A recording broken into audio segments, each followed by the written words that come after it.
अगर कल को उसको एस्टेब्लिशमेंट ला करके मेरे और आपके सर पे बिठाए तो आप उसके दर पे भी माथा टेकेंगे? तो फिर किधर है आपका पर्सनल कैरेक्टर? तो फिर कैसे आप कह सकते हैं कि आप अल्ताफ हुसैन की बाकियात नहीं है? भाई महाजिर मैंडेट एक मरतबा फिर बराए फरोख्त है। ये जो बगलगीर होने वाला राम लखन की जोड़ी है आपको एक साथ एक तस्वीर में नजर आ रही है। ये यूं ही नहीं मिल के बैठे हैं। मुझे इससे पहले वो प्रेस कॉन्फ्रेंस भी याद आती है जो मुस्तफ़ा कमाल साहब की मशहूर मुबारकतुल आरा प्रेस कॉन्फ्रेंस थी, जिसमें उन्होंने पहले अल्ताफ हुसैन और फिर MQM और दीगर रहनुमाओं के कपड़े उतारे थे। आज मैं यही सोच रहा था कि ये जिस वक्त ये गोलाबारी से और ये फूल फेंकने तक का ये सफ़र हुआ, ये अचानक कैसे तय हो गया? मुस्तफ़ा कमाल साहब शायद ना बताएं, अनीस कायम खानी साहब शायद ना बताएं, मैं जानता हूं, मुझे किसी से पूछने की ज़रूरत नहीं है। वो प्रेस कॉन्फ्रेंस भी इस्टेब्लिशमेंट नहीं करवाई थी, वो रिवॉल्ट भी जो पार्टी के अंदर हुआ था वो इस्टेब्लिशमेंट की मर्जी से हुआ था। और आज ये सब कुछ जो हो रहा है ये भी 2,00,000% ऑन एयर बैठ के जिम्मेदारी के साथ कह रहा हूं, 2,00,000% ये इस्टेब्लिशमेंट की मर्जी से हो रहा है।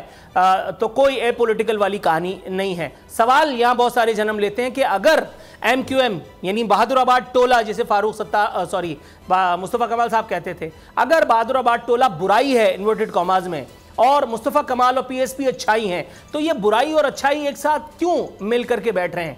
वो जो कल तक एक दूसरे को माँ और बहन की गालियां देनी रह गई थी, जो एक दूसरे के सरे राह कपड़े उतारा करते थे, अब एक साथ मिल करके और भाईपंथी का मुजाहरा इतना कुछ कर रहे हैं। ये बहादुराबाद टोला जो कल तक मुस्तफ़ा कमाल साहब की निगाह में अल्ताफ हुसैन की बाकियात था, पतंग अल्ताफ हुसैन की बाकियात, MQM अल्ताफ हुसैन की बाकियात, तो खालिद मकबूल अल्ताफ हुसैन के साहबजादे क्यों नहीं हुए? तो ये आमिर खान अल्ताफ हुसैन के मामू के लड़के क्यों नहीं हुए? तो ये हमटी डमटी जो है छोटे से, वो जो जिन्होंने मेरा YouTube चैनल शुरू कराया था, वो अल्ताफ हुसैन के नवासे क्यों करना हुए? मुस्तफ़ा कमाल को किसने आकर के बता दिया कि ये बहादुराबाद टोला अब बाकियात MQM की या अल्ताफ हुसैन की नहीं रहा? और भाई ये कल भी बाकियात थे और आज भी बाकियात थे। मैं कल से कहता आ रहा हूं, मुझे कुछ अरसे के लिए ज़रूर ये गुमान हुआ था कि शायद कुछ लोग तायब हुए हैं, लेकिन दर हकीकत मुझे एक मरतबा फिर अफसोस हुआ है ये देख करके कि ये सब एक कवर है, ये सब जो है वो ढकोसलेबाजी है। कोई ऐसा कुछ नहीं किया गया, सिर्फ कैमोफ्लेज किया गया था कुछ अरसे तक के लिए। जो आपको लाया था वही आपसे काम ले रहा है और उसी की मर्जी और मंशा से। मैं फिर कह रहा हूं, आपके ख्याल में वो जो मिलन इतवार को हो जाना चाहिए था, ये अभी तक क्यों नहीं हुआ? मेरी जाती हैसियत में बता रहा हूं, दो बहुत अहम लोगों से PSP के और मुत्तहिदा कौमी मूवमेंट के अंदर आज भी बात हुई है, कंफर्म हुआ है, बताया गया है कि वाकई मुस्तफ़ा कमाल साहब और अनीस कायम खानी साहब जो पार्टी के अंदर रिजेंटमेंट है उसको लेकर के अब वो अगर परेशान नहीं है तो बहरहाल खुशगवार भी सूरत हाल नहीं है। बांगे दोहलब कारकुनान ये सवाल कर रहे हैं, बहुत सारे लोग घर बैठने की तैयारियों में, पूछा जा रहा है कि अगर यही सब कुछ करना था, ये भरत मिलाप ही करना था, तो फिर ये जो आप कहते थे कि हमारे आने से लाशें रुक गई, हमारे आने से शोहदा कब्रिस्तान की आबादी बढ़ना बंद हो गई, तो भाई इनसे ये तो पूछो कि शोहदा कब्रिस्तान भरने वालों ने शोहदा कब्रिस्तान क्यों भरा था? मुझे थोड़ा सा टाइम दीजिएगा, मुस्तफ़ा कमाल साहब के 2-3 बयानात आपके सामने पेश कर दूं। फरमा रहे थे कराची हैदराबाद में नौकरियां नहीं है, शहर में रहने वाले तमाम जबान के लोग मुतासिर हैं। आपके बराबर में खड़े हुए थे वो जो हमारी सूरत हाल पे हलवा खा रहे हैं, आपने उनका गिरबान पकड़ा, आप तो उनसे गले मिल रहे हैं, आप तो उन पर गुलपाशी कर रहे हैं। आपने क्यों नहीं उनका मुंह तोड़ा कि कराची हैदराबाद के लोगों की कब्र पर चढ़ करके, जमहूर की कब्र पर चढ़ के जमहूरियत की बांसुरी तुम क्यों कर बजा रहे हो? आपने फरमाया MQM हमारे पास आइए, हम मुस्बत जवाब देंगे। इसका मतलब है कि कल को शैतान आपके दरवाजे पे आएगा तो आप उसको अपने घर ले जाएंगे भाई बना के। ये किस किस्म का फलसफा है?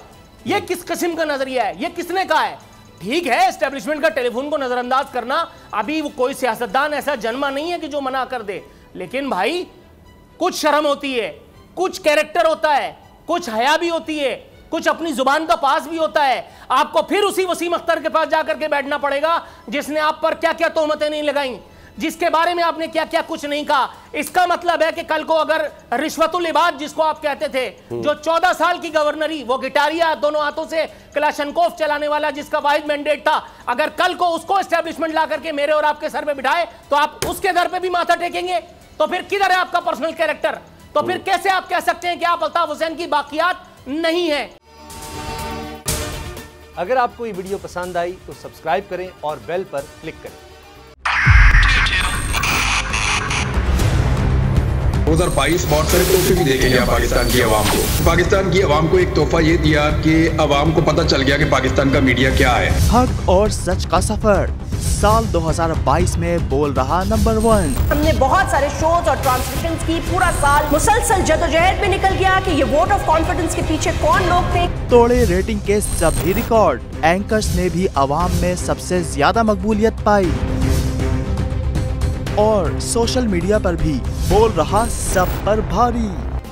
सब्सक्राइब करें और बेल दबाएं ताकि कोई खबर रह न जाए।